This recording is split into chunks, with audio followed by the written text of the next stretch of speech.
tomorrow, and I ain't gonna work next day. I ain't gonna work tomorrow, for that is my wedding day. Well, I asked your mama for you, I asked your papa too. They both said no, little don't, it can't go. Darling, I don't know what to do.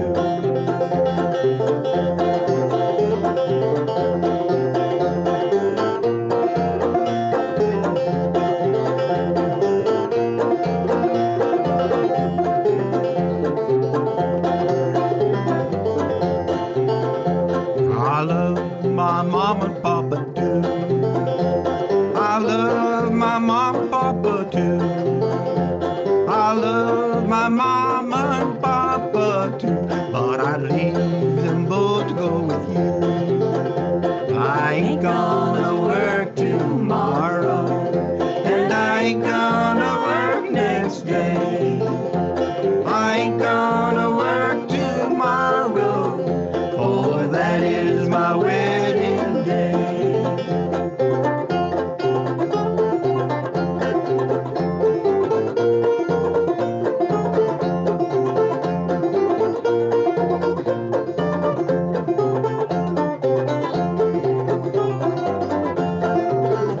I'm going to leave this country.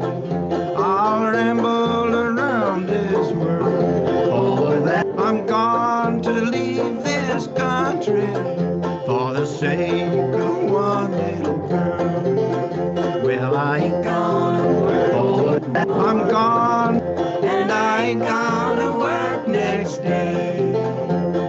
Ain't gonna work tomorrow, for that is my wedding day.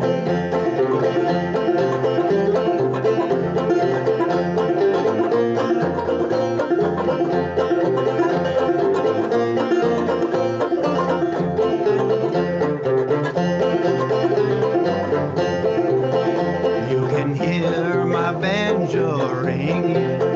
You can hear its lonesome sound. You'll hear my banjo ringing till I'm lying in the cold, cold ground. Well, I ain't gonna work tomorrow, and I ain't gonna work next day. Ain't gonna work tomorrow, for that is my wedding day.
Hey there, folks. Brad Kolodner here with Cathy, Fink, and looks like Marcy Marxer as well. Welcome into our Saturday night old time banjo festival concert. We had a great time today with a full day of workshops, and last night we had a really fun concert with Rhiannon Giddens, Joe Newberry, Cathy, and Marcy.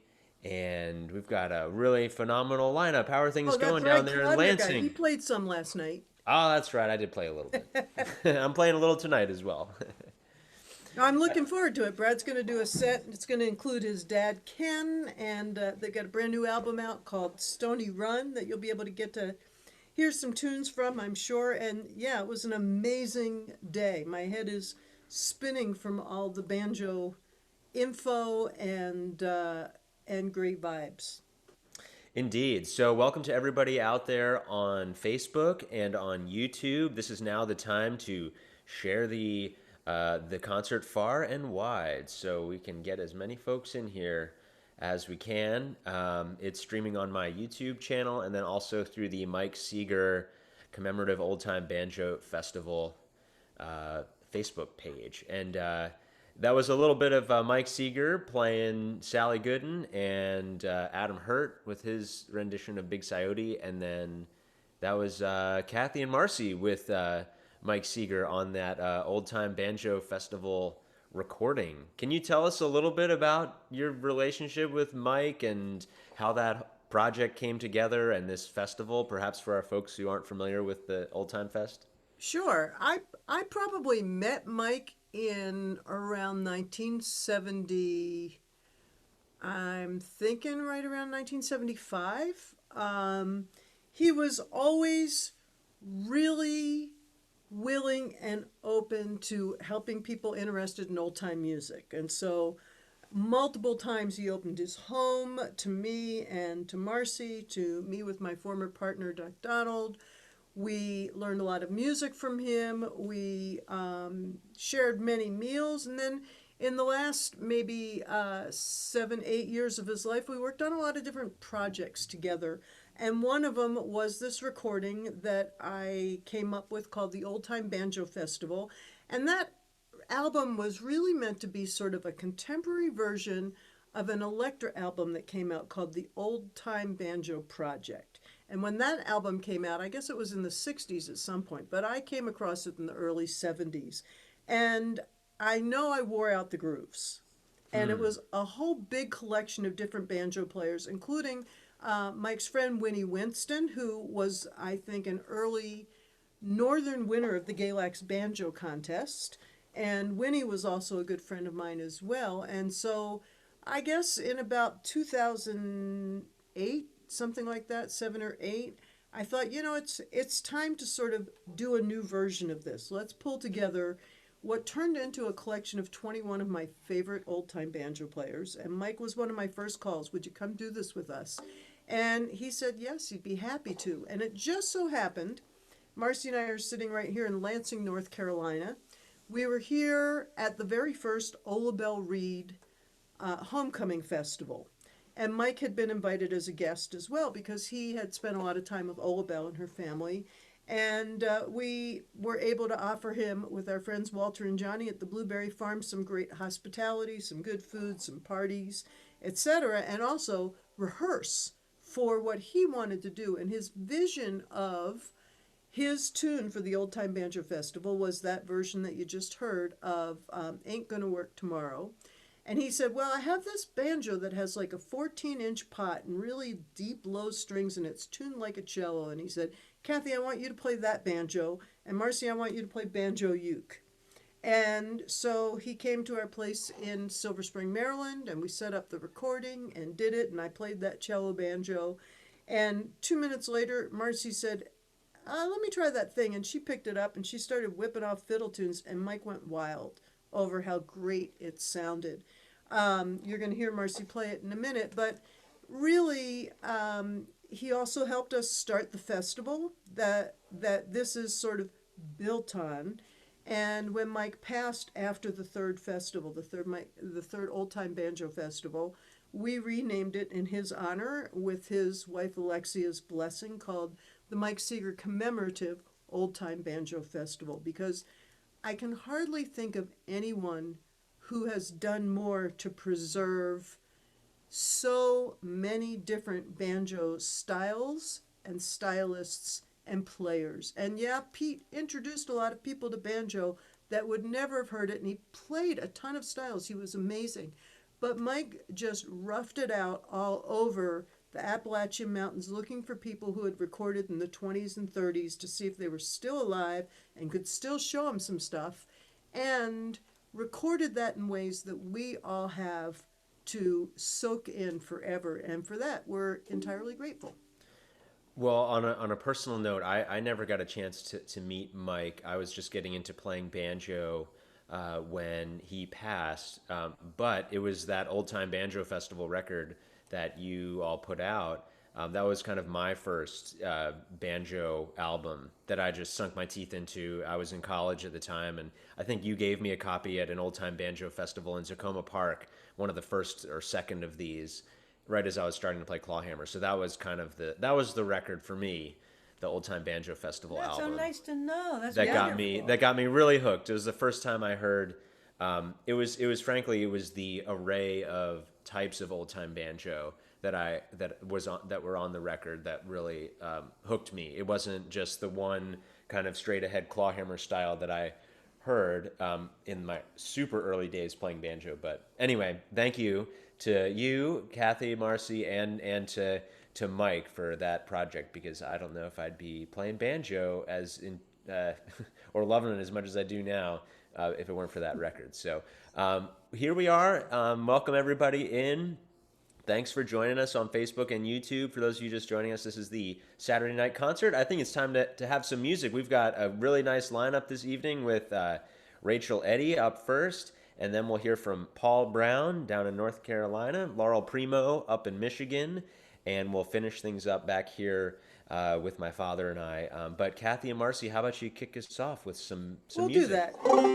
So we're going to feature Marcy some on the cello banjo here, and this is a tune where I wrote the music, and it's a Woody Guthrie poem called Howdy Little Newly Come. Woody's daughter Nora invited us to be part of that long list of people collaborating with Woody's lyrics that didn't have any music to them.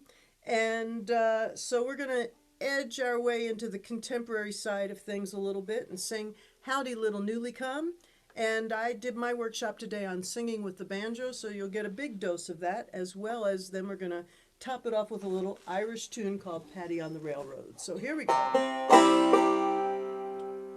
1, 2, 3, 4.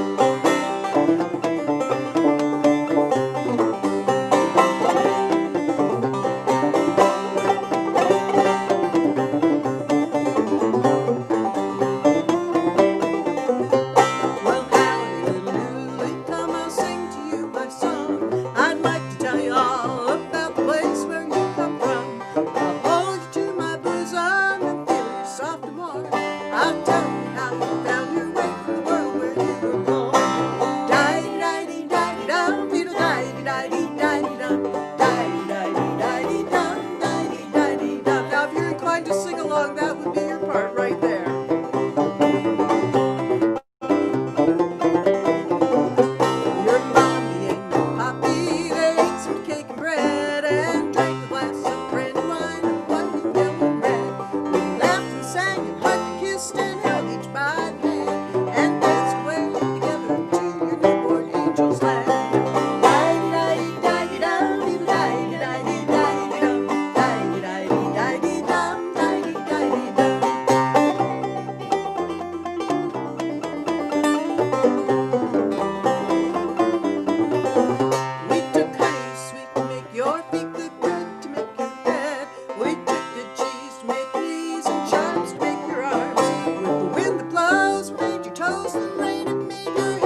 and Woody Guthrie, and a little tune called Patty on the Railroad, which, by the way, I actually learned from Jerry Milnes in West Virginia at the Augusta Workshops long ago.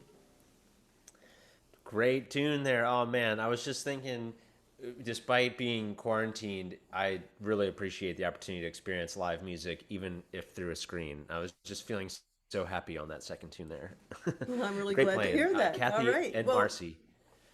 Brad, So we'll step out and you introduce our first guest. that sounds great. Okay, Thank you, Brad. thank you, Cathy and Marcy, for getting us started here. It's time to shift gears and head on over to Alexandria, Virginia, where we have Rachel Eddy, who currently makes their home in Alexandria. And Rachel, when you're ready, there you go. You can Very join good. us here. How you doing down there in Alexandria? Man, I miss playing tunes with you. We would probably be playing a gig somewhere this weekend if it weren't for this darn COVID. I know. I miss playing music with you too. So Rachel and I, we play together with my father, Ken, and Alex, and we released an album earlier this year. And Rachel, we go back all the way to a 4 a.m. jam at Clifftop.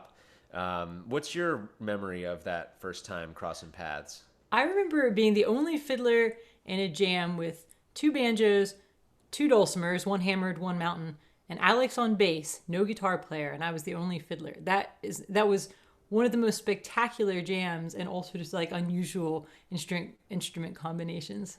I remember being sort of intimidated because you were such like a big presence at Clifftop, and I don't know, I was a little younger, I guess, but I was so excited to be jamming. I was like, I can't believe I'm jamming with Rachel Eddy right now. Well, it's funny because I think I went looking for you the next day, but I had no idea who you were because like we met in the dark and had those tunes in Classic. the dark. And I do remember thinking like, who is that banjo player? I have to, and it was like a year before I found you, like next Clifftop.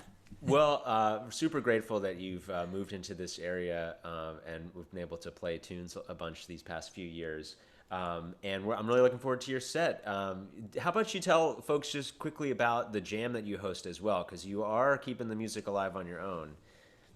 I am, yeah. So my partner Emily and I are hosting a live stream old time jam every Thursday at 7:30 p.m. Eastern Standard Time, and it's just there's a link I usually post. I have a Facebook group. It's a Thursday night old time jam group, and where I post the link each week, and it's just an hour, and we're just picking 8 or 9 tunes and playing them long, and just like good mid tempo, and just to really stay connected with people because we also we miss playing music, but we also just miss people, and just, a lot of fun in the chat box going on, and, tune requests and stuff. It's been really meaningful thing to do. We look forward to it every week. Well, folks, without further ado, let's hear some banjo music from the great Rachel Eddy, originally out of Morgantown, West Virginia. Take it Sweet, away. thanks. Thank you. So I am so delighted to be here. And thanks to Brad and Cathy and Marcy for having me. I'm going to start off with a little bit of Chilly Winds. To celebrate summer, it's finally here.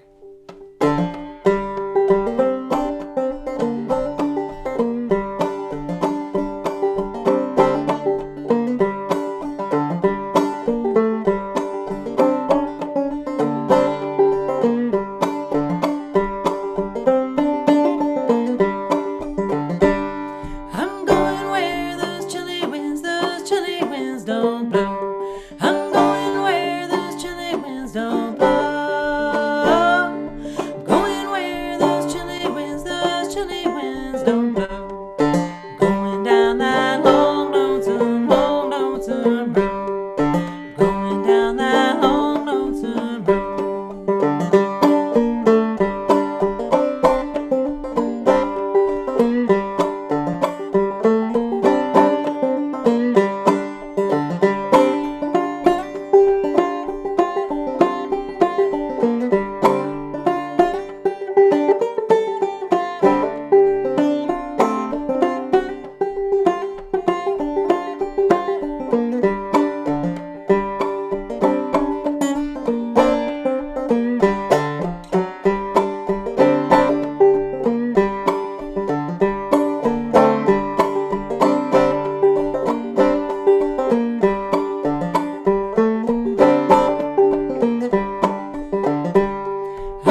Hi, thanks so much. What a treat to be here and to share the evening with good friends that I've been seeing so much. So Paul Brown and Laurel Primo, I was looking so forward to seeing you guys this summer as well. And I'm glad that we have this evening to just kind of see each other play and catch up a little. And I will sing along with your sets. Hope you feel inspired to sing along with mine. Not this next one, of course, is going to be an instrumental. And thanks to everyone for tuning in. It's a great thing to do to connect, even if we can't do it in person. To have these shared experiences through live music is meaningful. And also, it's a really special crowd tonight because you're in for a lot of banjo tuning.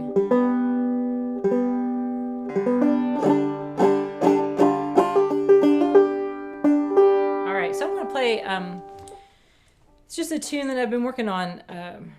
I got this new banjo during the pandemic. It's a Slim Jim banjo. He's this luthier in the UK, and I was supposed to fly over and pick it up and do some gigs, but that didn't happen. So it got mailed here, and when you have like a new instrument and feel kind of inspired to play maybe just one thing on it more than something else, I'm just going to play that tune that I've played on this banjo more than any of the others. It seems to inspire the Sarah Armstrong's Patty on the Turnpike.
So I'm going to sing a song next that I love to. I've sung the song for a long time. It was written by Keith McManus, a friend of mine, fiddler from Morgantown, West Virginia, where I grew up.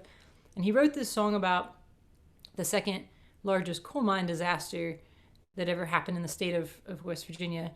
In 1969, there were 78 miners killed in this explosion. And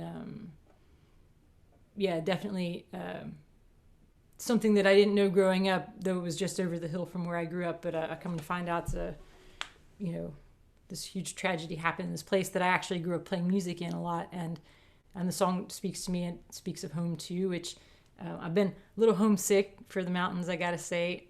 Haven't traveled much in the mountains in the last few months. So I'm gonna send this out to anybody who's listening in West Virginia. This is called Mannington Number 9.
There you go.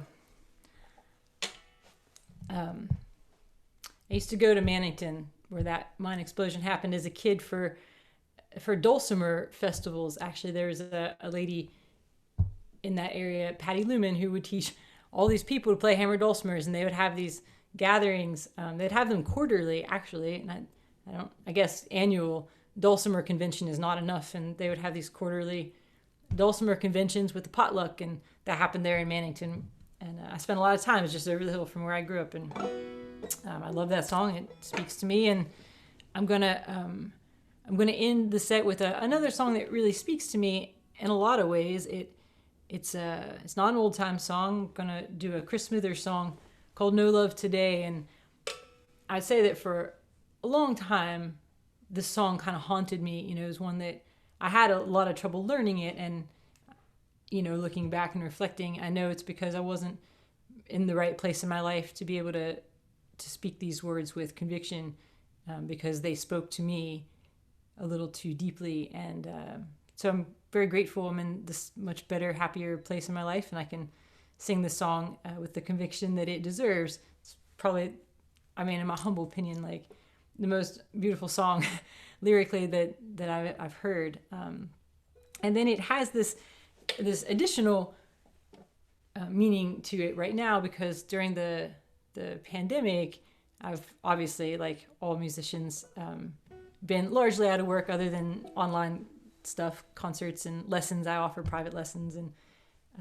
I've decided that with my spare time, I was going to do this thing I've always dreamed, which is to grow a garden.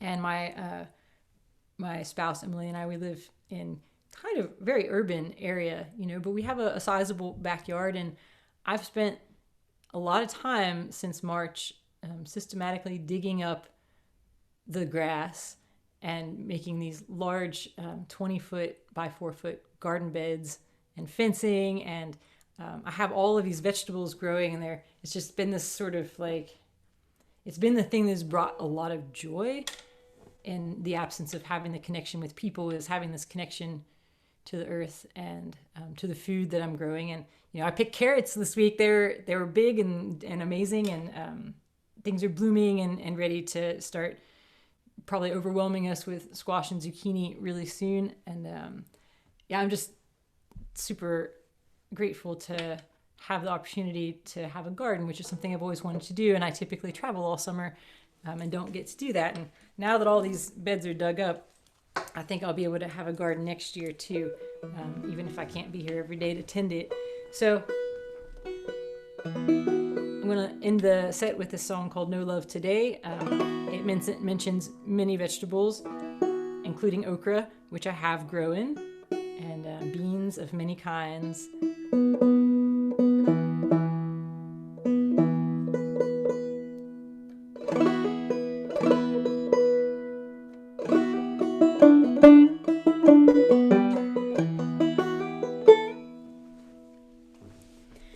I didn't know much when I knew less, and was heartbroken for the first time.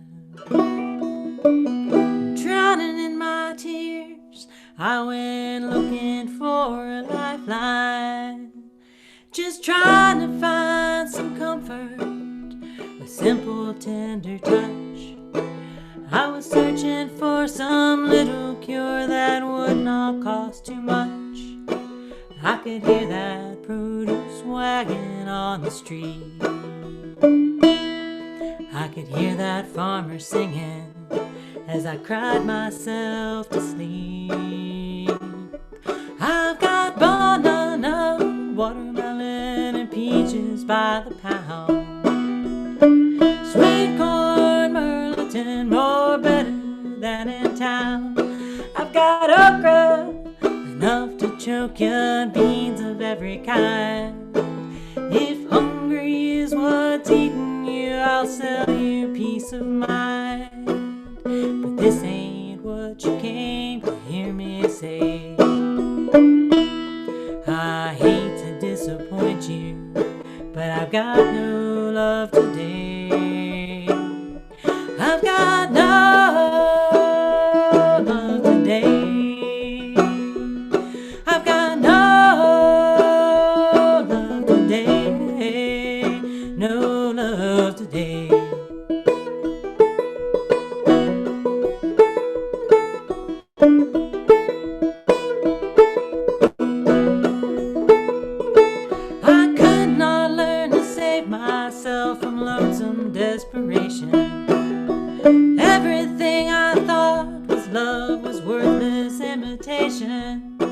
My concept of commitment was to take all you could give.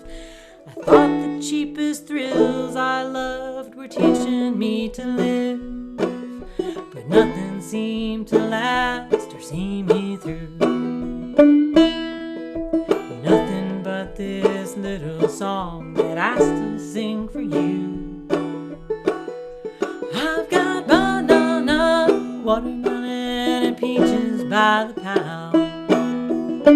Sweet corn, Merlington, or better than in town.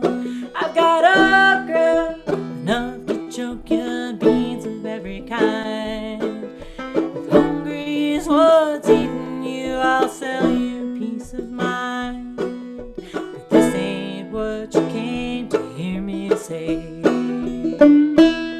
I hate to disappoint you, but I've got no love today. I've got no love today.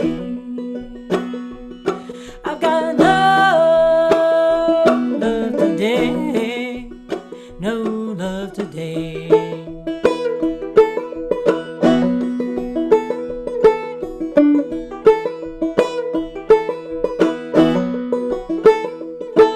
No love today, none tomorrow, not now, not forever. You can't see what comes for free. I think you much too clever. For your own good, I'll tell you what's right before your eyes. Intelligence is no defense against what this implies. In the end, no one can sell you what you need. You can't buy it off the shelf. You've got to grow it from the seed. I've got banana, watermelon, and peaches by the pound. Sweet corn, Merlington, more better than in town. I've got okra, enough to choke you, and beans of every kind. If hungry is what's in you, I'll sell you peace of mind. But this ain't what you came to hear me say. I hate to disappoint you, but I'm gonna disappoint you, 'cause I've got no love today. I've got no love today. I've got no love today. Yeah. I've got no love today. Yeah, no love today.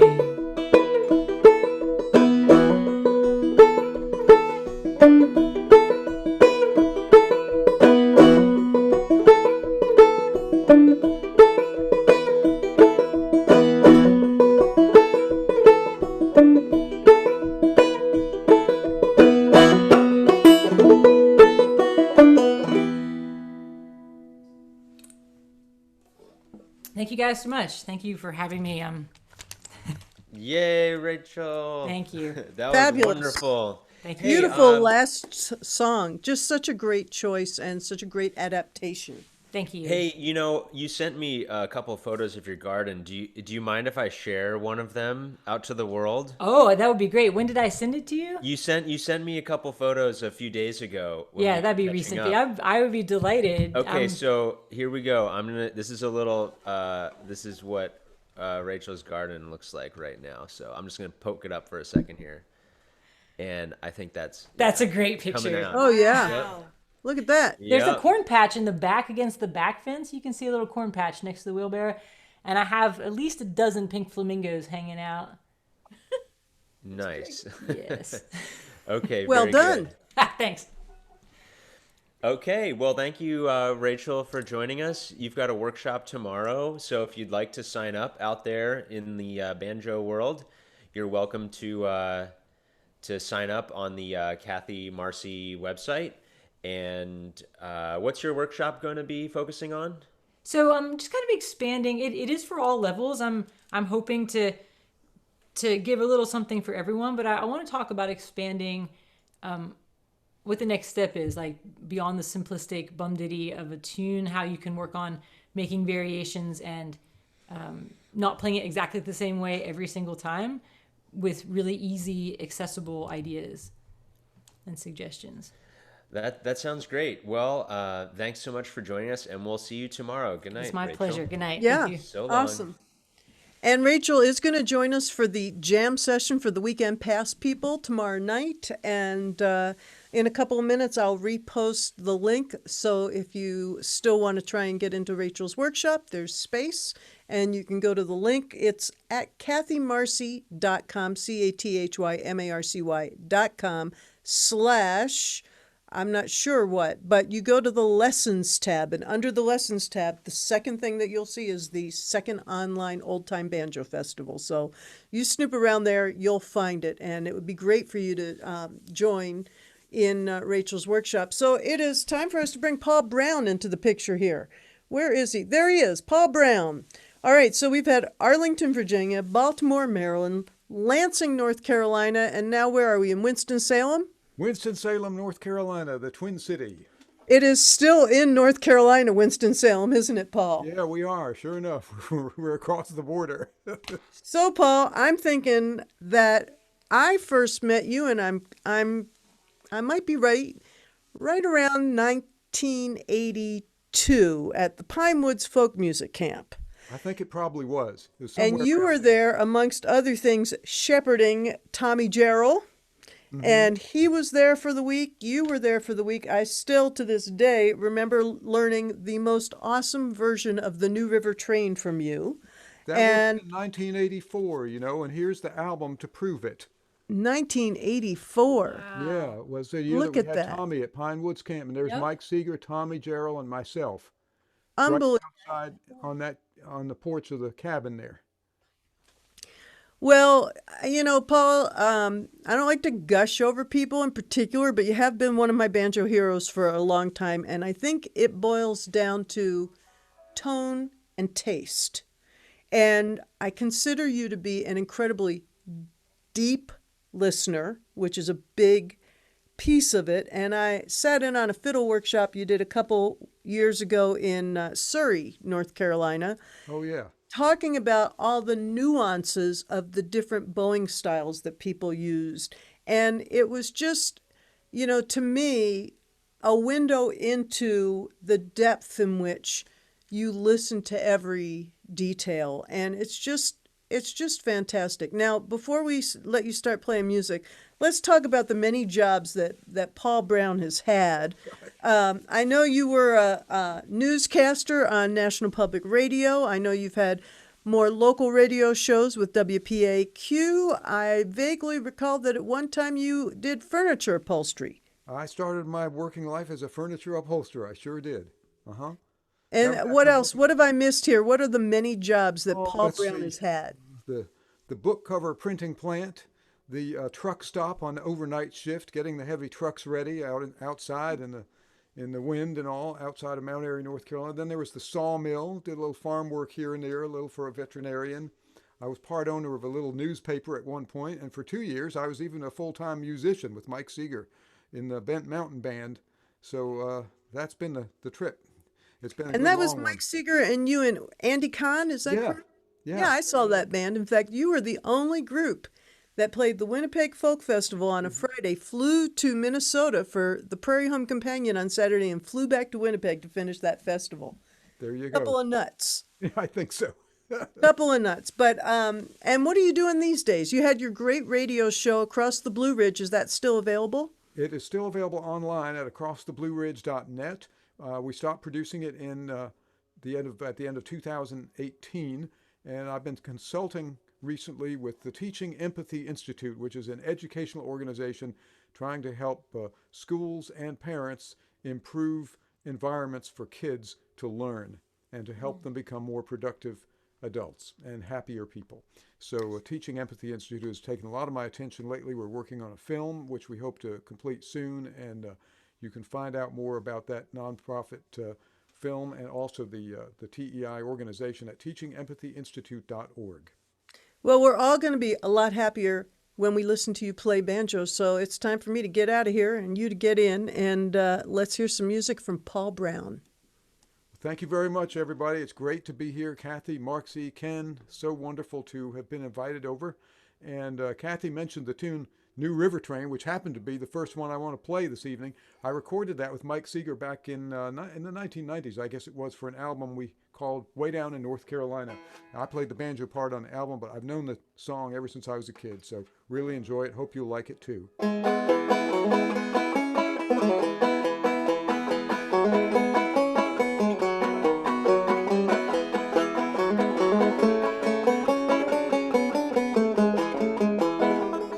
I'm riding on that New River train. I'm riding on that New River train. Yes, the same old train that brought me here is soon going to carry me away.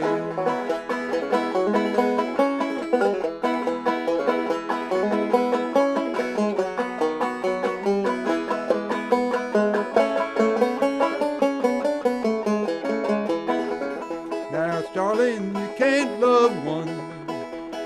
Darling, you can't love one.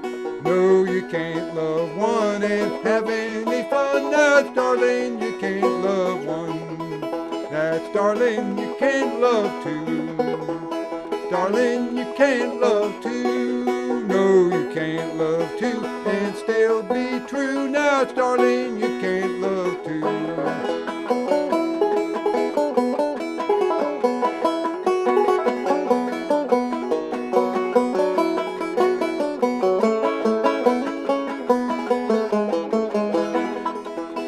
Darling, remember what you said, standing at that barroom door. Yes, remember what you said, that you'd rather see me dead than to see me with my rough and rowdy ways.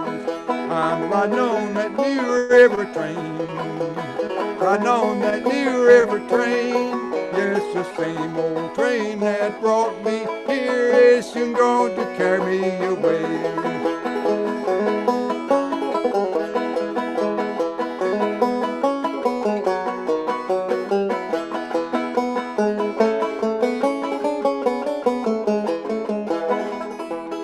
Darling, you can't love four. Darling, you can't love five. No, you can't love six. You'll be in a hell of a fix. Now it's darling, you can't love six. I'm riding on that New River train. Riding on that New River train. Yes, the same old train that brought me here is soon going to carry me away. New River Train. All right, thank you. Hope you enjoyed that one. And I'm going to tune the banjo up a little. And this probably maybe the only banjo tuning I do on this set. So we're all going to be lucky, you know. Half of the music on a banjo sometimes seems to be tuning the thing. But let's see how we do here.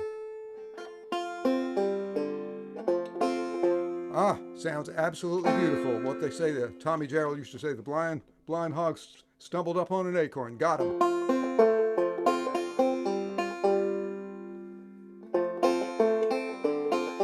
Well, we are living in some difficult times right now, in case you haven't noticed, with the pandemic, and I know a lot of people starting to be out of work and not quite enough food, and a lot of things to think about, a lot of division in our society, and love is important to me. I think love brings people together, and that's what we need to practice as much as anything in these difficult times. I love a gospel song, and I love a love song. Sometimes they're the same thing. And here's one. It's popularly called Washed in the Blood of the Lamb, but I've rewritten it a little bit for today's times. It speaks to me a little bit better. And I understand the imagery of blood, but I think that we're seeing a lot of that. So I like to focus on the love part. And if the Lamb is love and Jesus is the Lamb, Jesus is love. So I call it Washed in the Love of the Lamb. I've changed around a few of the words, and where it used to speak about the crucified, I think the crucified today are all the people who are suffering without food and medical care and in war zones and all the many, many problems that we're having.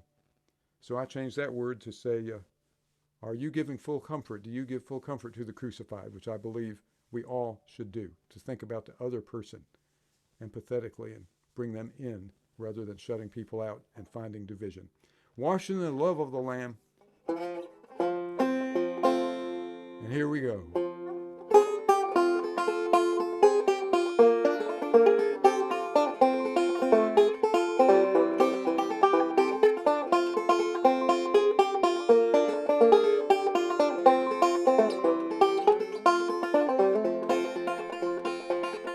Are you coming to Jesus for his grace this hour? Are you washed in the love of the Lamb? Are you fully trusting in his grace this hour? Are you washed in the love of the Lamb? Are you washed in the love, in the soul-cleansing love of the Lamb? Are your garments spotless? Are they bright as snow? Are you washed in the love of the Lamb?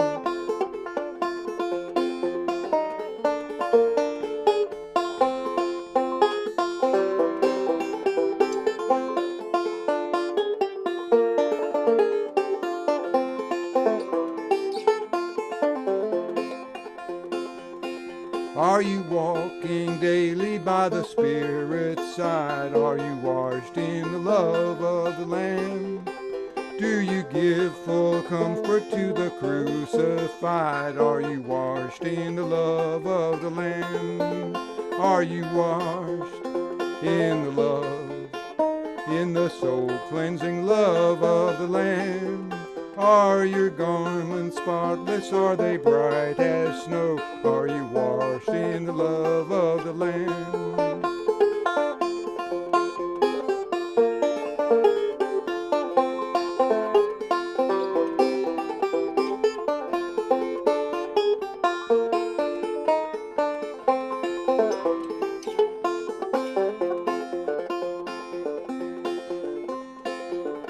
When your journey's over, will your robes be bright? Are you washed in the love of the Lamb? Will your soul be ready for those mansions light? Are you washed in the love of the Lamb? Are you washed in the love, in the soul-cleansing love of the Lamb? Are your garments spotless? Are they bright as snow? Are you washed in the love of the Lamb?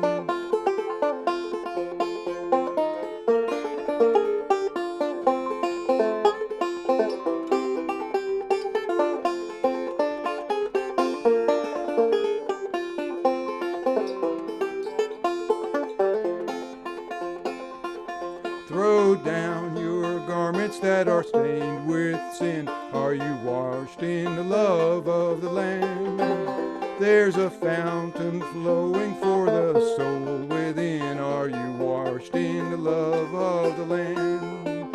Are you washed in the love, in the soul-cleansing love of the Lamb?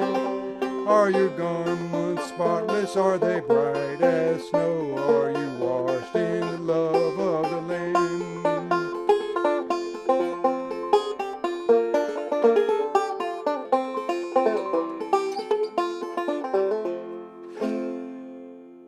Are you washed in the love of the Lamb? On the old-time 5-string here. Okay, I've got another song for you. I like banjo songs.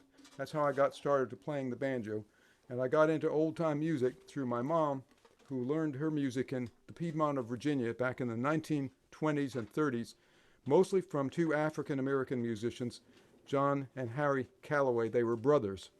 And there's a couple 800-pound gorillas in the room this evening, and it's hard to ignore the fact that this is Juneteenth weekend, and out in Tulsa, Oklahoma, the site of one of the worst massacres in the history of the United States.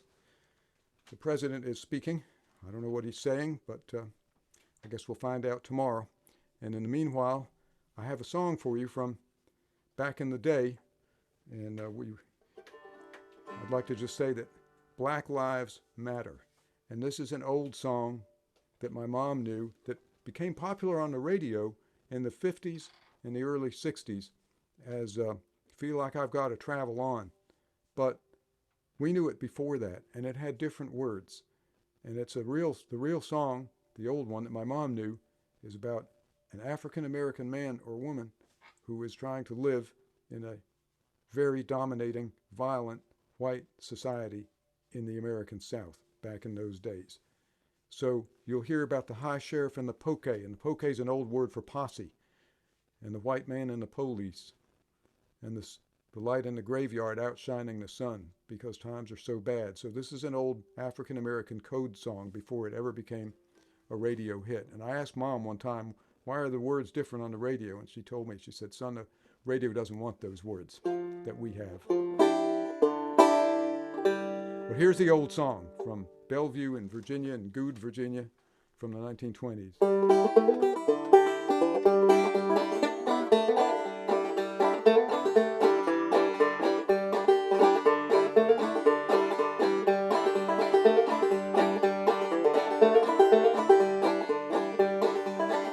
I done laid around and played around till summer's almost gone. Summer's almost gone, darling, summer's almost gone. Laid around and played around till summer's almost gone. I done laid around this chain gang too long.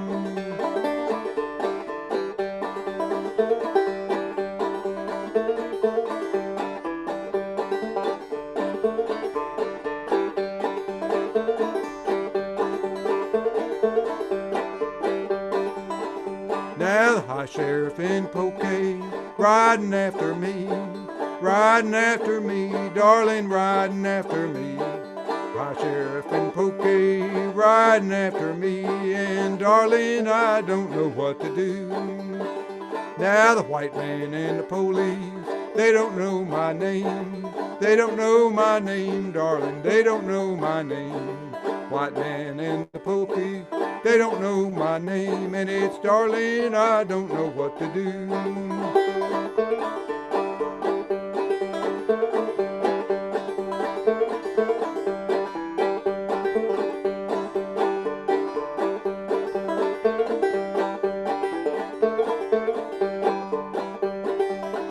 Now the light in the graveyard outshines the sun, outshines the sun, darling, outshines the sun. Light in the graveyard outshines the sun. I done stayed around this chain gang too long. Laid around and played around till summer's almost gone. Summer's almost gone, darling, winter's coming on. Laid around and played around till the summer's almost gone. I done stayed around this skin game too long.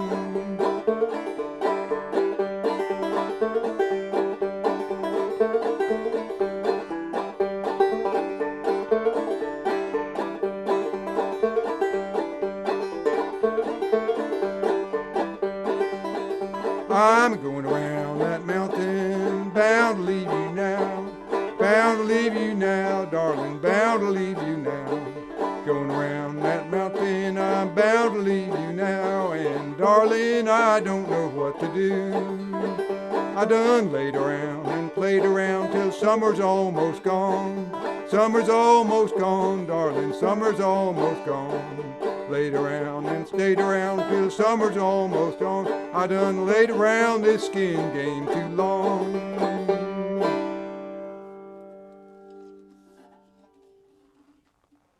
So there's the old words to that song, and quite a bit different from what was on the radio, but there are a lot of those songs out there, and some of them had words that would help you escape if you were enslaved. They would tell you where to go and who to find. So a lot of traditions in this tied up with this instrument that came to us from Africa. Well, here's the banjo that was on this record album picture all those years ago. There's a Kyle Creed banjo, and he put a neck on it, and this his trademark copper piece for the fretless banjo. Started with an old Sears Supertone pot, so it's just always a cheap little banjo. Has a great history though. I left it at Tommy Jarrell's house for the last 5 years of his life, and he played it. He didn't even own a banjo at that time. I thought that was a crime, a federal crime. So I put the banjo over there, so, and I got it when he passed away, got it back then. But Kyle made it. He sold it to Charlie Faroe when it was new. And Charlie was the man who recorded the County Records banjo albums, the 3-part banjo series. So he had it first. He sold it to Ray Alden, who was a musician and school teacher and a collector of music. And he put out a lot of albums of recordings of folks. And then Ray sold it to me back around 1975. So I've had it a long time. It's been to a lot of fiddlers conventions. Well, banjo is a drone instrument. Here, all three strings out of the 5 are all in A notes, in octaves, in this tuning. A little bit of Reuben for you. Mom knew this song too, but she called it Who's Gonna Shoe Your Pretty Little Foot, and it had a different melody to it.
If you say so, I'll never work no more. Sidetracked by train and go home. Oh, me and it's so lordy mine. I'll sidetrack by train and go home.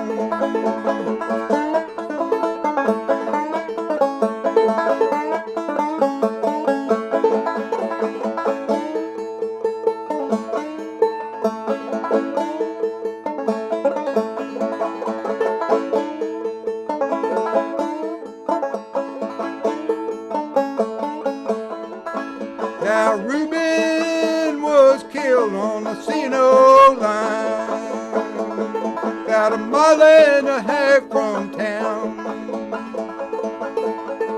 They found his head in the driver's wheels, about a mile and a half. His body ain't never been found.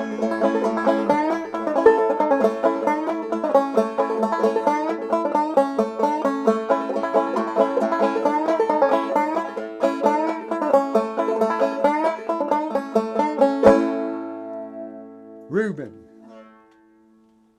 It's about time for me to roll down the road here, but you can't go without a brief love song and a tiny spot of the blues. So thank you so much to Cathy and Marcy and to Brad. Really have appreciated being here, and to everybody who's tuned in and joining us. It's great to present old-time music. Let's keep it going strong, and remember, do something really good for somebody else tomorrow, even if you've never met them. And I married a gal like the one who's in this song, kind of extra sassy and fun, kind of get your attention. Her name's Terry McMurray. We've been married almost 34 years, and she's hanging out here with us.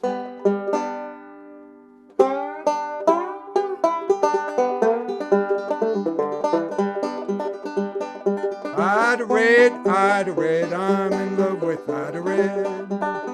Ida Red, she ain't no fool. She rides into town on a humpback mule.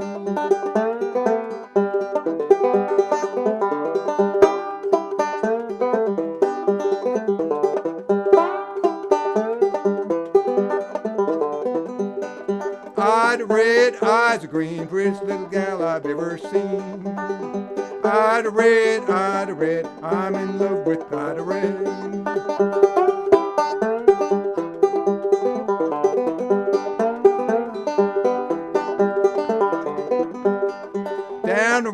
Down the road, all my children live down the road.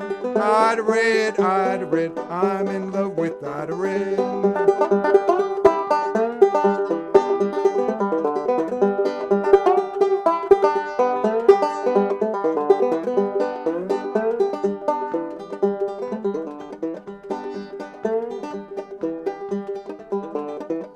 Ida red comes into town, she's riding on a billy goat pulling a hound. Ida red, I'm in love with Ida red.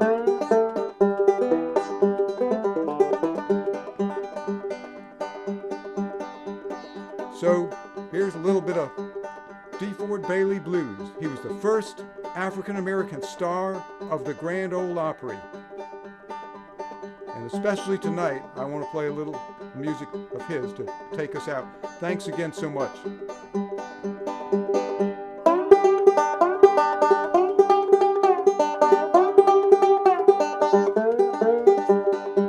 He played this one on the harmonica. My friend Fred Cochran played it on the banjo, on the fiddle that is, and I moved it over to the banjo.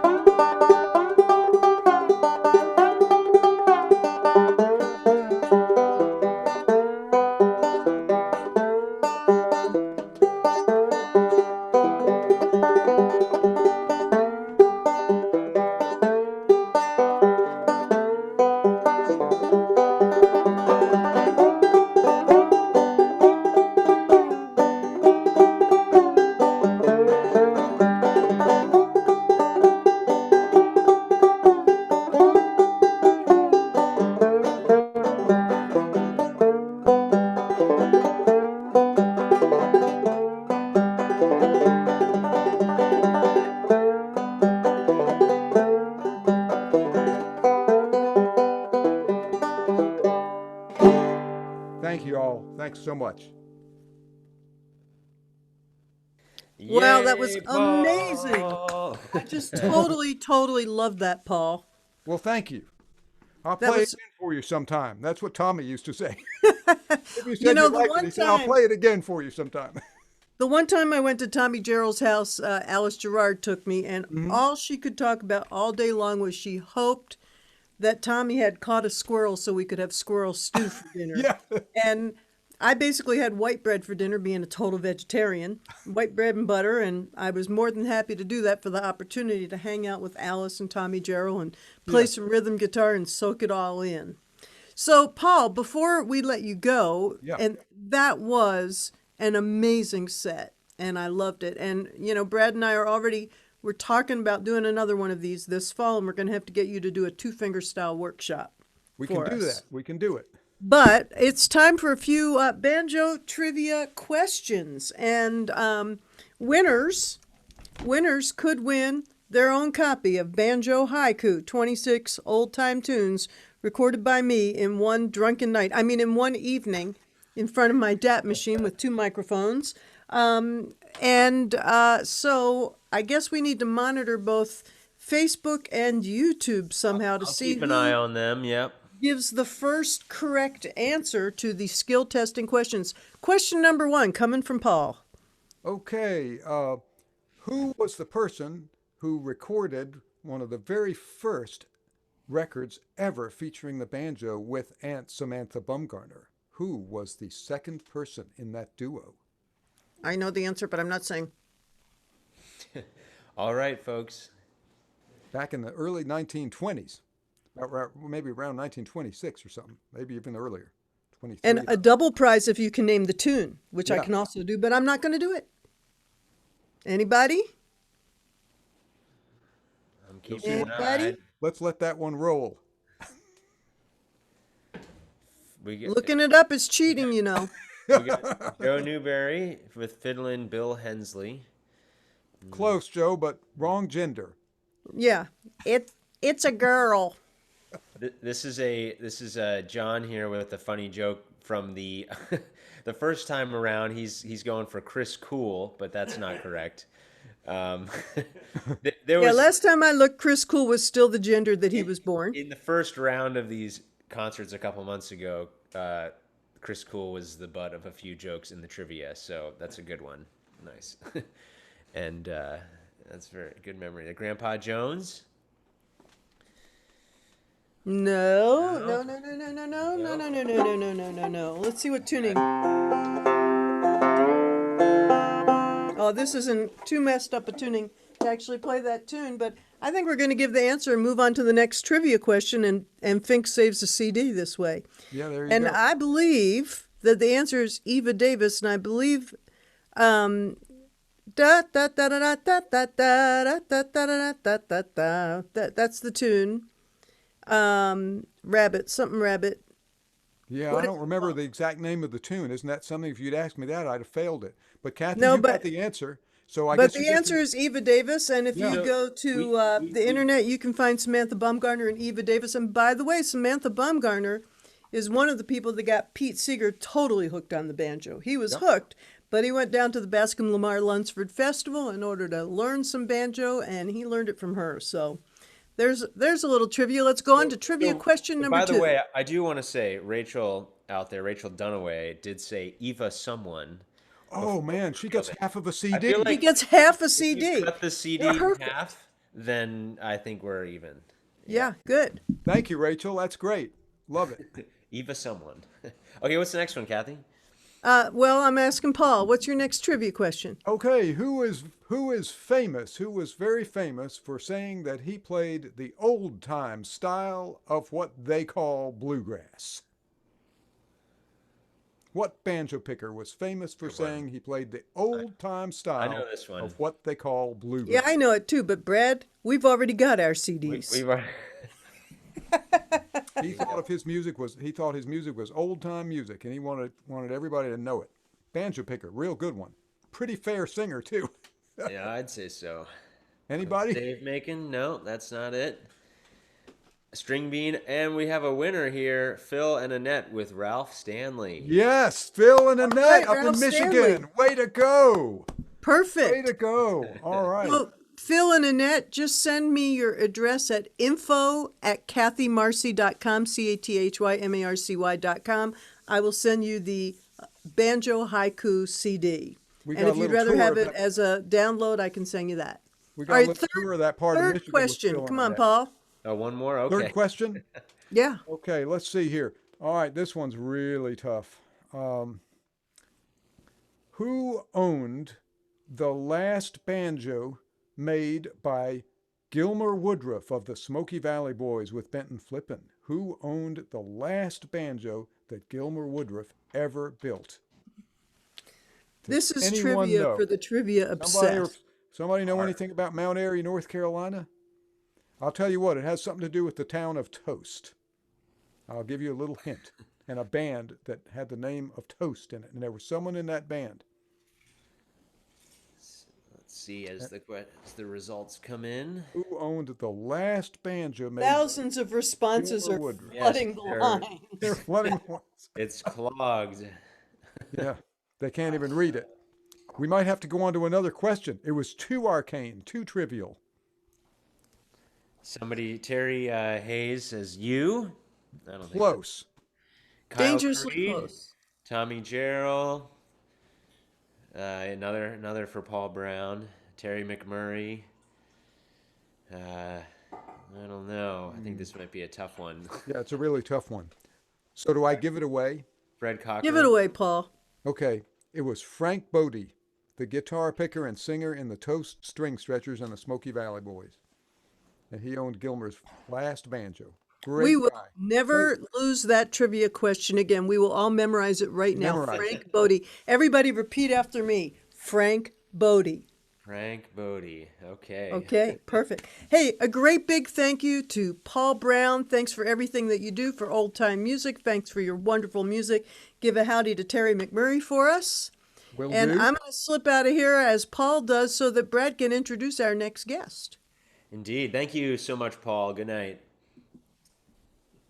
All right, thanks again to Paul and Rachel for joining us earlier this evening. And if you're just joining us, this is the second online Old Time Banjo Festival here on Facebook and YouTube. We've got workshops tomorrow. We had a bunch of workshops today that were super fun. And now we'd like to head on up to Traverse City, Michigan, and hear from our pal Laurel Primo, who was scheduled to play at our Baltimore Old Time Music Festival the day before we had the festival. We had to cancel it because of the pandemic. So I was really looking forward to hearing you play, but this will suffice. How are things going up there in Traverse City? Things are good. I got my mic on and everything. You're 6 weeks ago. sounding great. Looks good. Yeah, I Yeah, think we're it's all good. set. It's been getting warmer. Summer's Yeah. becoming real. It's midsummer, so it's about time. But it Have you takes a been- while in the north, you know. Have you been carving out time to keep music in your life? Yeah. A lot of music. A lot of guitaring lately, but yeah, teaching on the different, the jamming instruments have helped me keep my fingers really healthfully on those too. So I'm really grateful for that. Well, you can hear Laurel's latest recording, The Iron Trios, out there in the world somewhere. One of my favorite records of 2019, and a fiddle album. But tonight we'll be hearing you play some banjo. So without further ado, let's all make welcome Laurel Primo. Take it away. Thank you, Brad. Kind of thinking about that record that Brad mentioned. On that record, I was collecting a lot of kind of the most minimalistic droning tunes that I could get my hands on. And one of my favorites from that collection, simply called The Brushy Fork of John's Creek. It's a melody that I learned from the playing of Hiram Stamper, but also Art Stamper, his son. I kind of combined both the melodies that those guys chose. And it feels real good on the banjo too, and I thought that that would be a good way to kind of to get comfortable here tonight. Just go straight for drone.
So Brad was saying that I live in Traverse City, Michigan now, but this is actually kind of the tropical South compared to where I grew up in, in what we call the Upper Peninsula.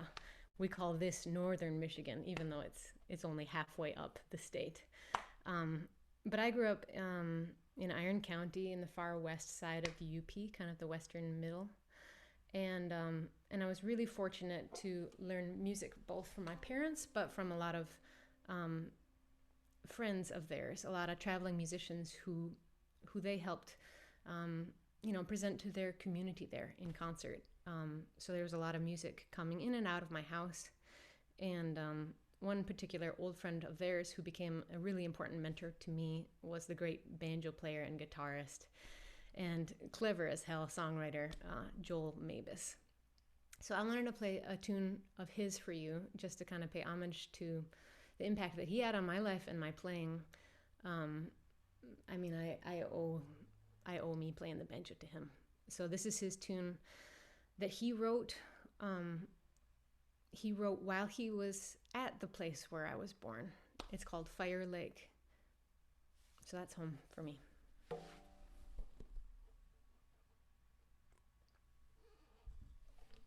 They didn't even bother to take a picture of it for Google Earth. Nobody looks there. Okay, Fire Lake.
It's a the name Fire Lake really causes the mind to stir or wonder. Hey, there's no history of a fire on that lake written down.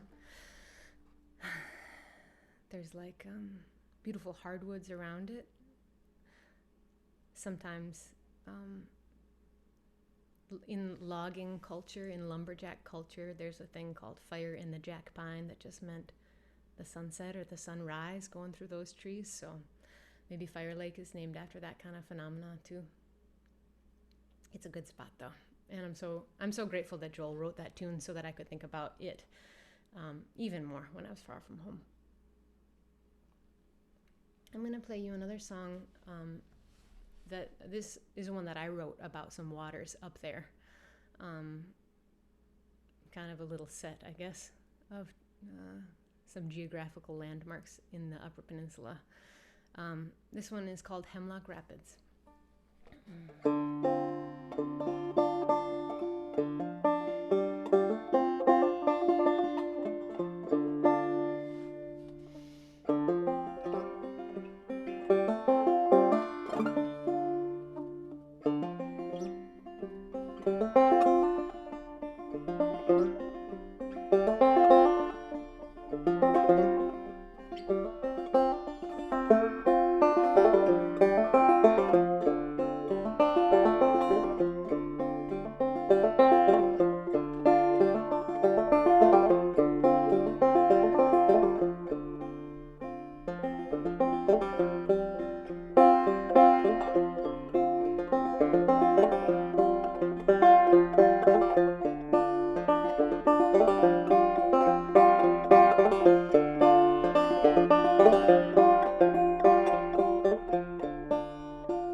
Sweet home. There's a lot of rivers to write tunes after in the Upper Peninsula, that's for sure. That would be a lifetime of work. But a good one. The time is right for me to just share with you one more song. I'm going to move my mic up just a little bit to sing one final one for you.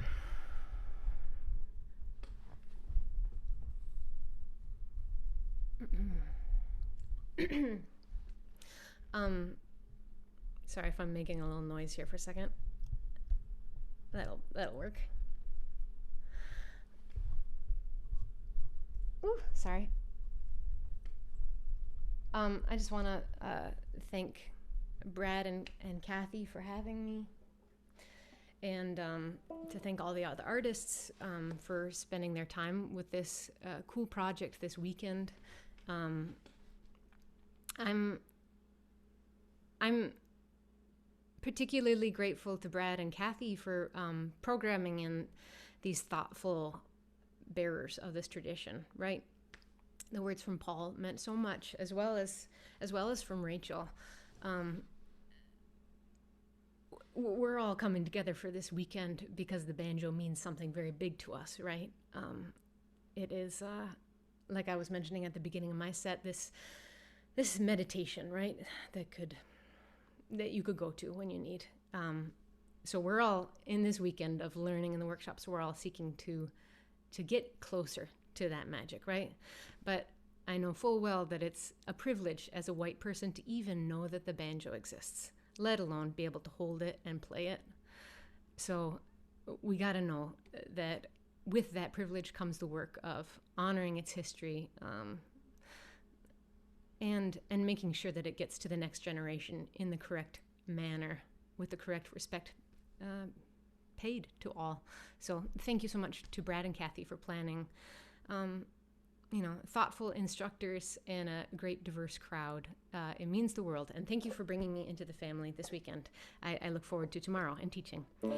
Okay, I've gone a bit too long, but they're important words. I'll just sing you one last one. This is something I thought about the other day when I was teaching a class on, I think we were into like F bead or F sharp bead tuning. And I thought, oh yeah, that beautiful Karen Dalton rendition of Katie Cruel lives right at home there. Tonight it's going to be a little lower because this is the only other banjo I have in the house. All right.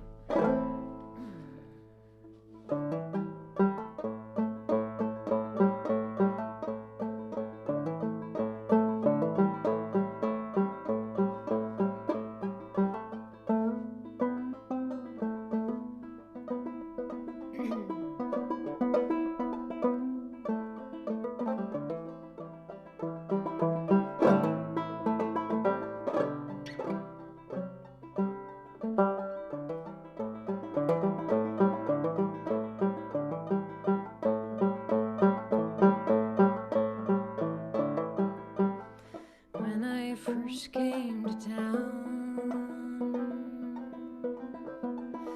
they called me the Roving Joe.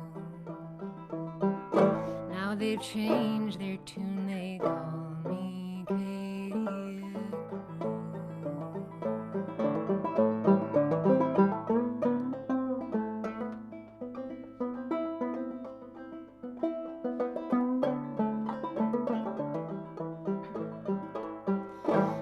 change their tune.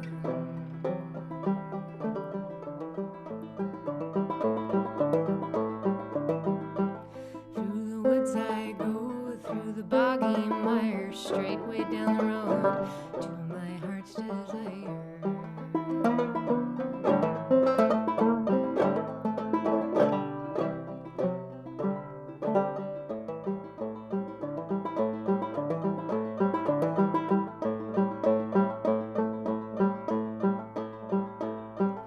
When I first came to town,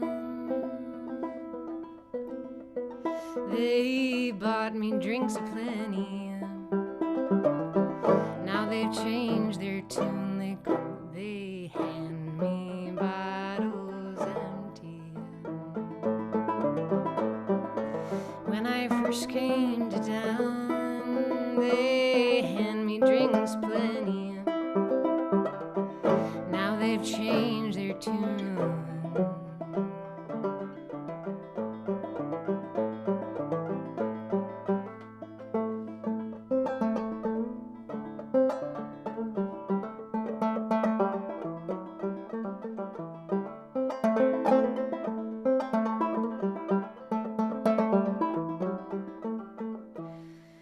If I was where I would be, then I'd be where I not am. Here I am where I must be, where I would be I cannot.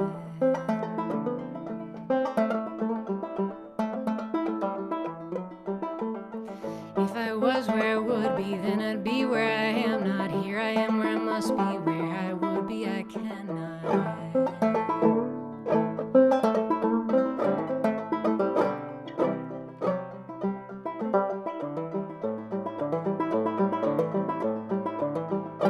Through the woods I go, through the boggy mire, straightway through the road to my heart's desire.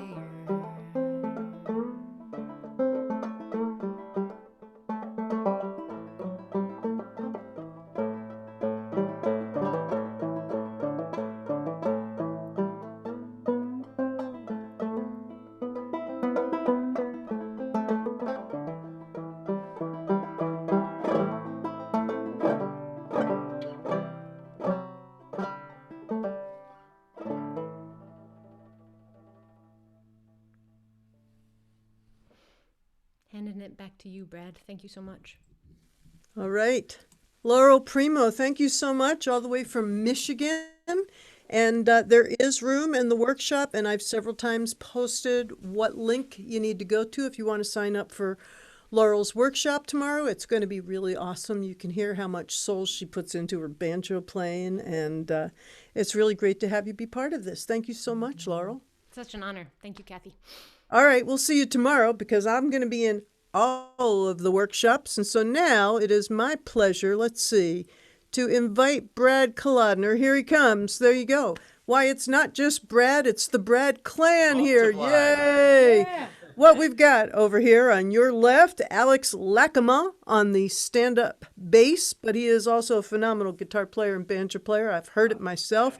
Over on the right, we've got Dad, otherwise known as Ken, or Ken Kolodner, king of the hammer dulcimer scene, as well as a mighty fine old-time fiddler. And clearly the nut doesn't fall far from the tree there, because right in the middle is son Brad, who has soaked up this old-time music all his life. And not until about 10 or 12 years ago did he realize that it was going to be his life, but now it is. And he's a radio DJ on bluegrasscountry.org. He runs the Baltimore Old Time Jam with Ken, and was my first choice pick for running this Old Time Banjo Festival because he's become an awesome player, but he's also such a great community builder and people person. And the old time music community is more than anything else. It's about the music and it's about the community. And Brad's one of those people who welcomes everybody in.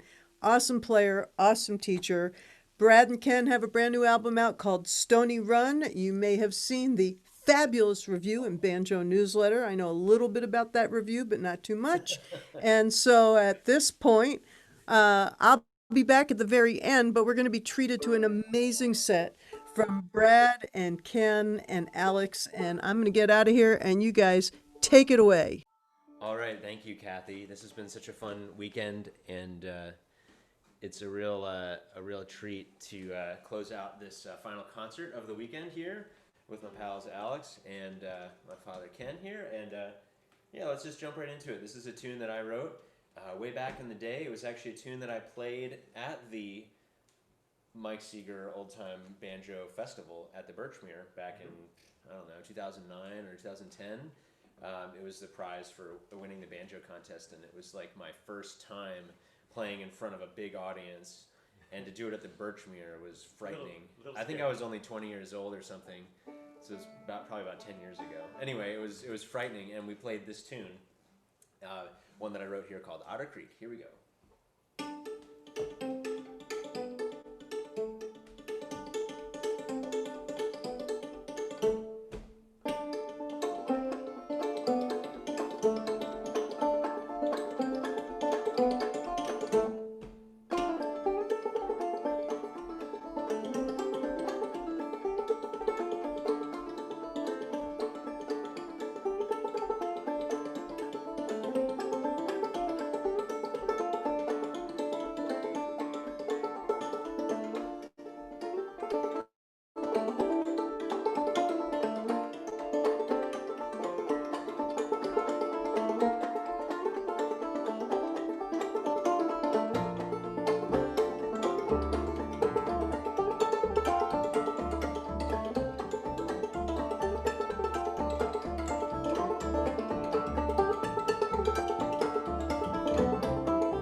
Creek here with Ken and Big Al here on the bass.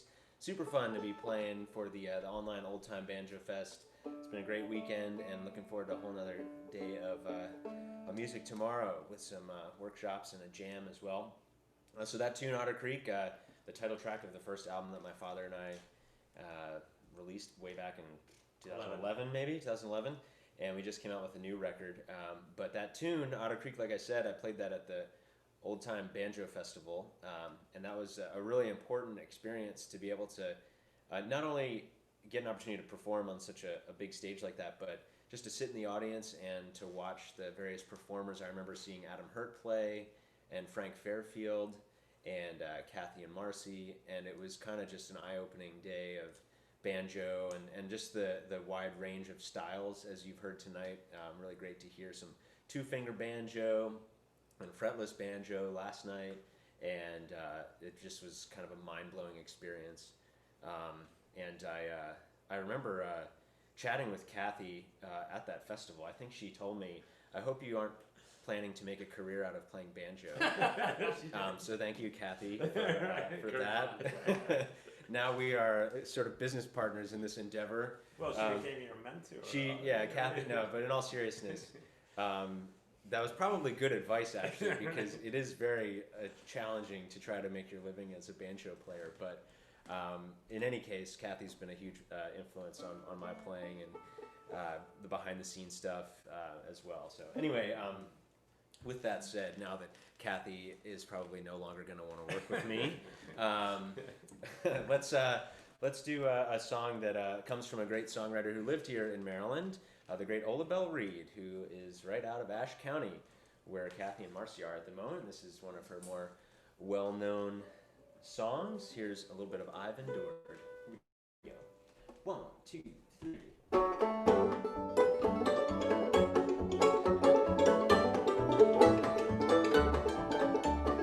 Born in the mountains many years ago, I've trod hills and valleys through all the rain and snow. I've seen the lightning flashing, I've heard the thunder roll. I've endured, how long must one endure?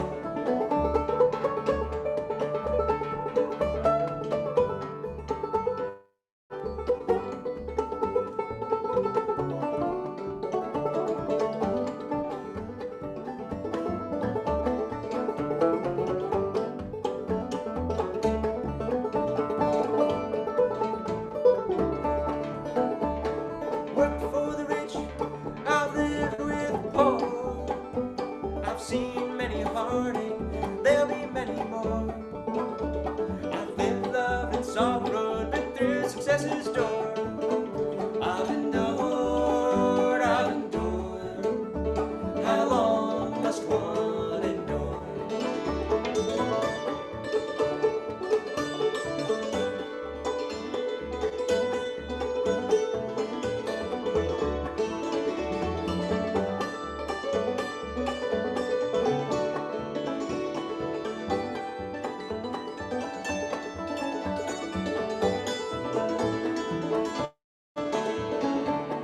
Barefoot in summer and on into the fall.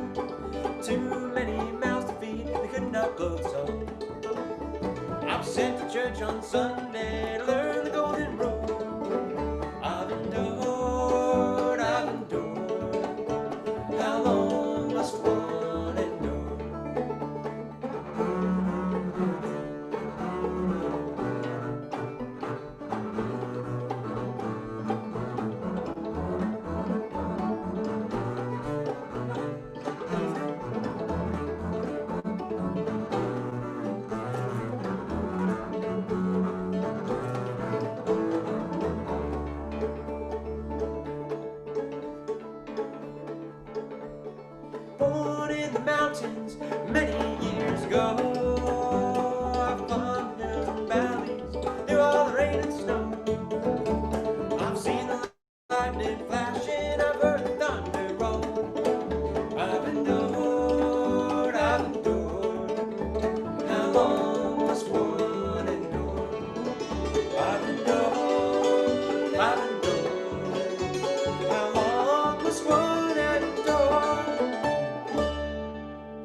Alrighty, a little bit of I've Endured. And we're going to switch things up here and get the hammered dulcimer out of the frame. And another weird variety of hammered dulcimer. It's called a hammered imbira. And it's basically a hammered dulcimer with steel rods instead of strings. And we're going to play a tune that I wrote right here in my backyard a couple years back. I was sitting out there watching this wisteria vine crawl up the side of my pergola, my arbor out there, and was inspired to write this little melody, and I titled it Wisteria.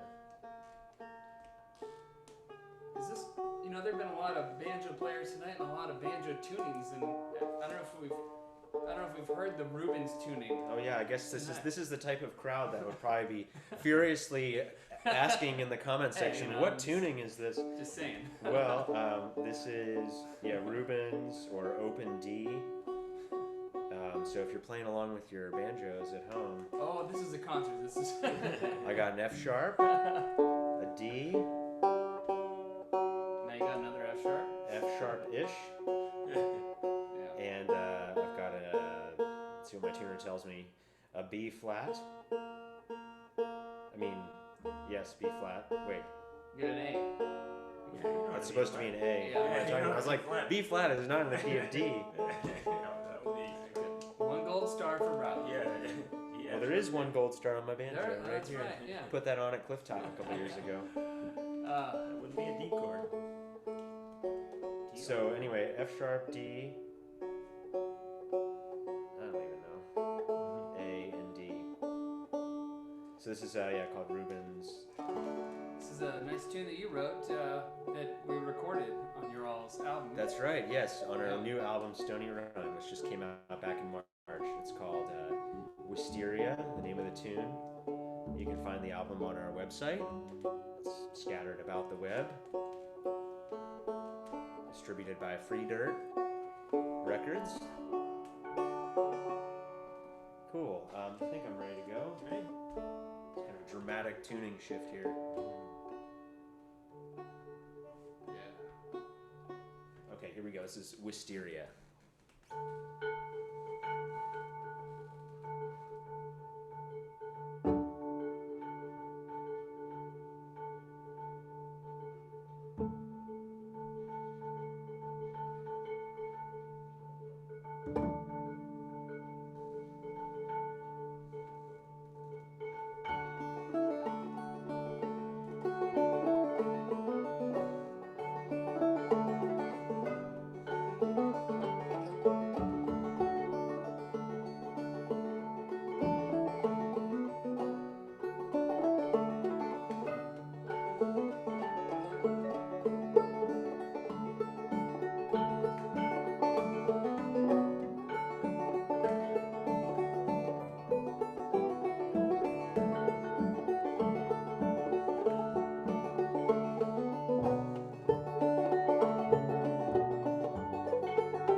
that's Wisteria, a new tune of mine, and we'll do a couple more here. Let's swap banjos. Grab my gourd banjo, which was built right here in Baltimore by Pete Ross, who's not only a great banjo builder and does a lot of work with Kevin Enoch, who built my other banjo. Just a great historian of the music as well, and the banjo and its African roots, and certainly encourage you all to check out his work. Contributed to a book called Banjo Roots and Branches, a really interesting, honest account of the history of this instrument. So let's see here. This is one that's also on our new album. It's a little bit of a classic old-time bluegrass song, Wild Bill Jones. When my father and I first started playing together, I grew up around this music, and looking for your reading glasses? Yeah. You can wear my sunglasses if you want. They're going to help you with reading. No. But, I grew up around this music. All kinds of different music from all over the world.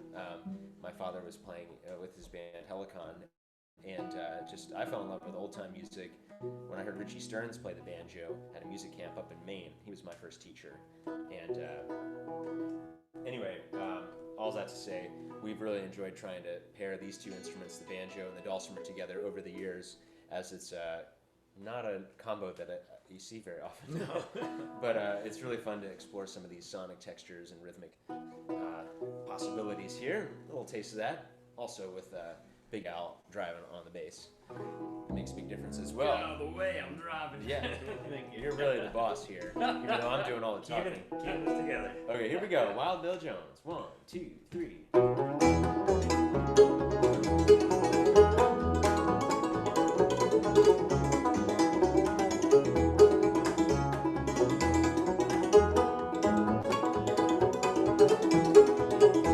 I started out for to take a little walk. I came upon that Wild Bill Jones. He was walking and talking by my true lover's side. I bid him for to leave her alone. He said his age was 21 years, too old for you to control. So I pulled my revolver from my side and I destroyed that poor boy's soul.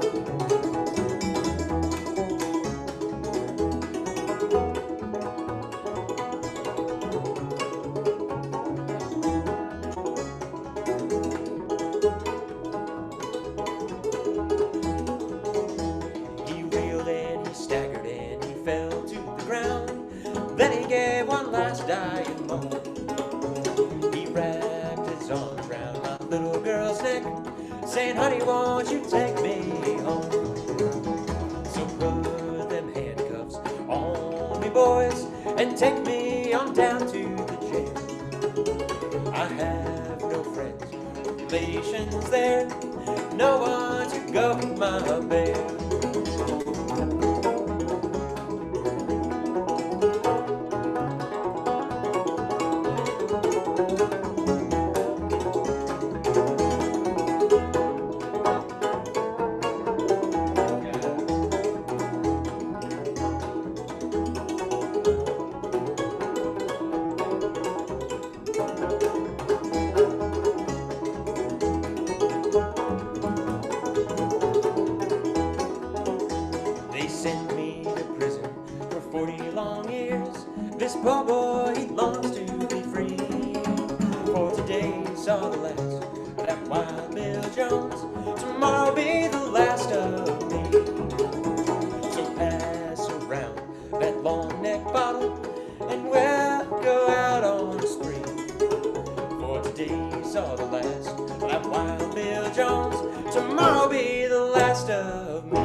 Alrighty, Wild Bill Jones. And we're going to squeeze in one more song here before we bring Cathy and Marcy back to close us out for the evening.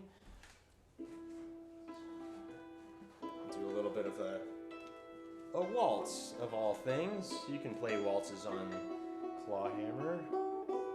I'm looking forward to my workshop tomorrow. Doing a workshop on playing up the neck, which I did none of on that last tune.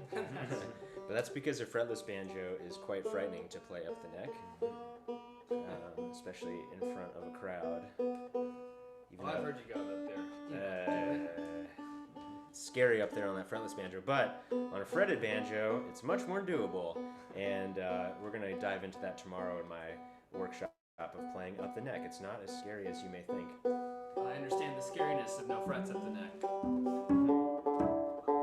I want to say it's nice, it's a privilege to be here. And such a great thing that you guys have put together. All this Thank you. fantastic banjo players from all around the country. Everyone just hang out in their living rooms. I'm just in my best friend's living room right now.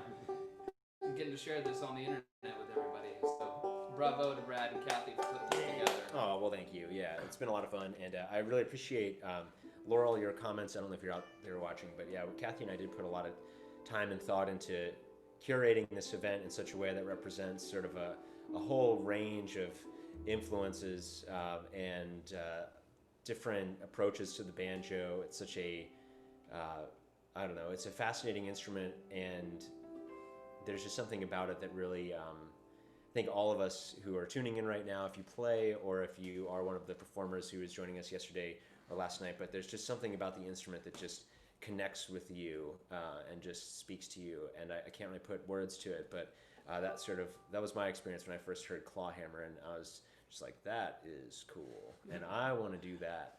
And it's changed my life, and I'm grateful to have found so many friendly and welcoming folks in the banjo community, and really grateful for this opportunity. So thanks so much for tuning in, everybody, and we'll close it out here with a waltz, a tune that my father wrote called The Circle, and then close it out with a tune called North Carolina Breakdown. So here goes. I'll never forget that 1 week of you playing the bum ditty and saying, I want a banjo. Because you were playing a borrowed banjo. Oh, that's right. Yes, I was playing on a really lousy instrument to get started, and then upgraded to a gold tone banjo, and then got an Enoch, and yeah, it was, I don't know. Regardless of the quality of the instrument, it still spoke to me.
North Carolina Breakdown. Thanks so much for joining us here. That's Alex Lacomont on the upright bass. My father, Ken Kolodner, here on the hammer dulcimer. And Cathy, if you're out there somewhere. I'm out here. What a fabulous set. Thank you so much. Hey, thank you. Yeah, super fun. And Super really, fun. Alex, what's his name? You rock. But Alex, we're all wondering what that black stuff on your neck is. Well, like a lot of musicians, I've had some overuse. So I've had some nerve problems. I've got some KT tape, and things are slowly on the uphill. So take care of your bodies out there. Don't forget to stretch, folks. It's really important. Yeah, and actually, speaking of take care of your bodies, everybody please wear masks. Please, please, please, please, please. These guys are wearing invisible masks, just so you know. I checked that out before they performed. quarantined together since the beginning of this. So this is our little crew. This is our bubble. Yeah. The bubble. That's a good bubble. The Ken and Brad and Alex bubble. And fabulous music. New album called Stony Run. I posted links in there and all that kind of stuff. So at the request of one of the students who got a weekend pass, and by the way, those of you in the weekend pass, Rachel and Brad and Marcy and myself and Joe Newberry are all going to be in on the jam session tomorrow night. And there is still time to sign up for tomorrow's workshops, but don't wait till they're over because then it's too late, ladies and gentlemen. By the way, Brad, yes, even though you said what you said, I still like you. All right. I totally forgot that I told that story. Oh, you want to be what? Look, I think do I you was remember doing that? this. I was doing this for at least 30 years before anyone in my family took it even vaguely seriously, right? I had the every Sunday call from Grandma in New York going, "Don't you think you'd make more money at this folk music thing if you got a degree in it?" And I'd say, "No, Grandma, I don't think anybody gives a hoot about that. They just care about whether or not I sound good." Right. So, There were you no know. degrees at that time. No, but the few times my family came to our concerts, I would make jokes that were inside jokes about the old family banjo because I didn't even pick up a banjo until I was 21. I didn't even see a banjo live in person until I was 20. So there you go. And all of that is apparently correctable. So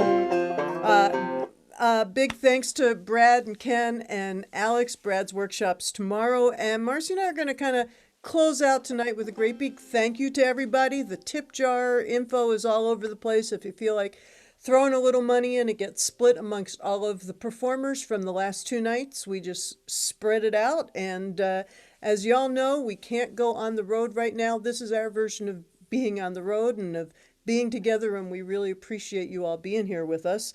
And one of my longtime students and a dear friend, Robin Willis, requested this little medley that we'll close out with. It's a little contemplative, maybe almost a little lullaby-like, but it's in the tuning that Joe Newberry taught for Last Chance, the F, C, F, C, D tuning. So I'm going to move back where y'all can see, and Marcy and I are going to do a little Wild Hog in the Woods and what's the other tune? The Safe Harbor. And by the way, after this, do you want to do another trade-off? Because A handoff. Yeah, let's Rachel's do another handoff. Let's Rachel's throw been caution to sticking the wind around. and do a handoff with us and your whole band, all right? Yeah, and Rachel's here as well. And Rachel, Oh, you're still great, here. Okay, great. Rachel. Be in the hand. And if y'all don't know what a handoff is, just hang out. You'll find out. All right, Wild Hog in the Woods and the Safe Harbor Ray. Let me just check tuning. Let me hear your F.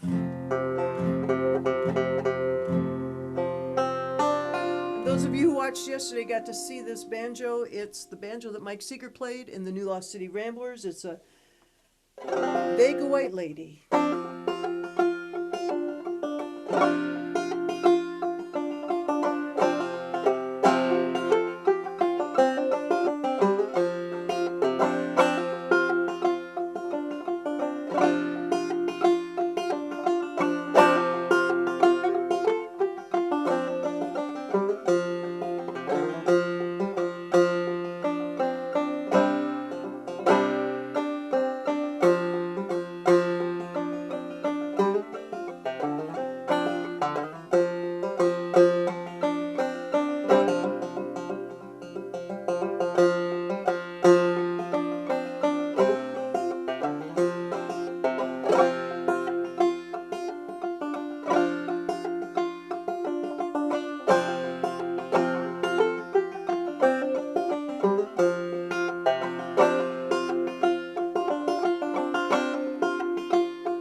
Wild Hog in the Woods and the Safe Harbor Rag. All right, let's get Rachel and Brad and Ken back. Pick a key. And now we're going to do something extremely dangerous, folks. Don't try this at home. It's what we call a handoff. We're going to pick a tune.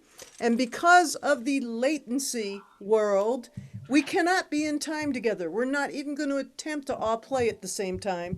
But we are going to hand off. Have you picked a tune, Brad?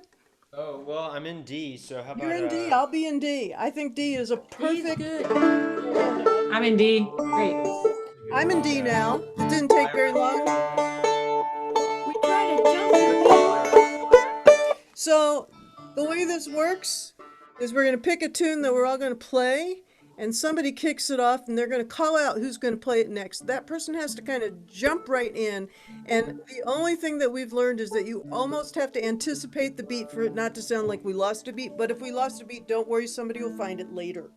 That's what Patsy Montana used to say. In the cosmos. It'll be in the cosmos. Beats aren't lost. It's just kind of like energy, neither created nor destroyed. They're not lost. They just go somewhere else that we can't find.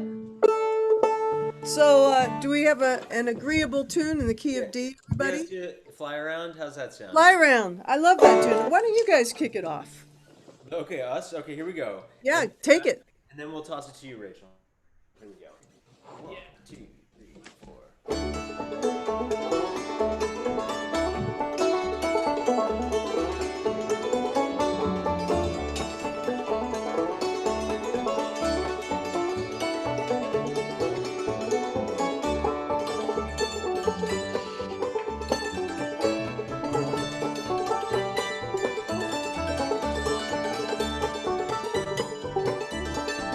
Here you go, Rachel.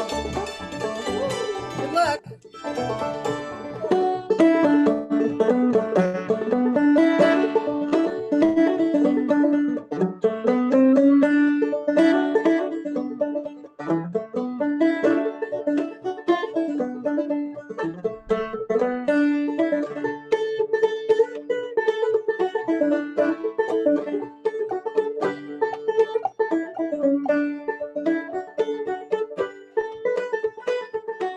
Cathy and Marcy. Take it, Brad.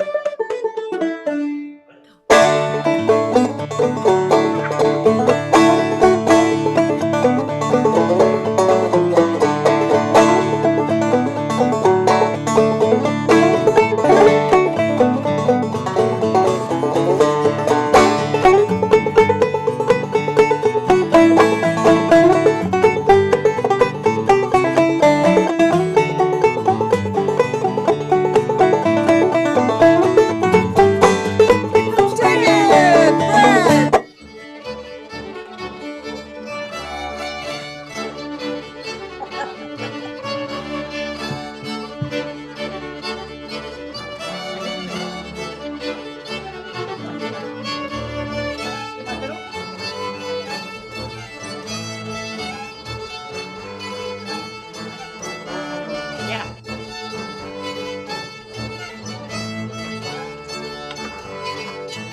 Rachel, go! Touche.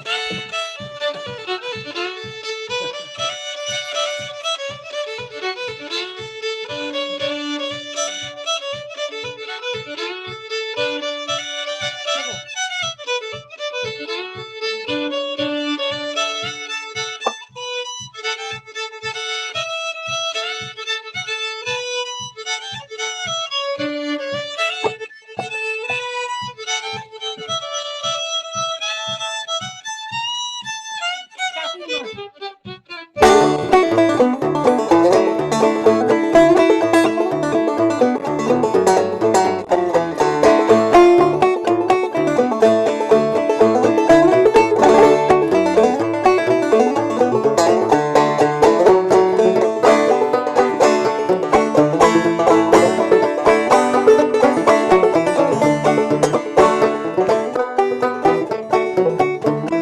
We'll tag it. All right, tags. Here we go.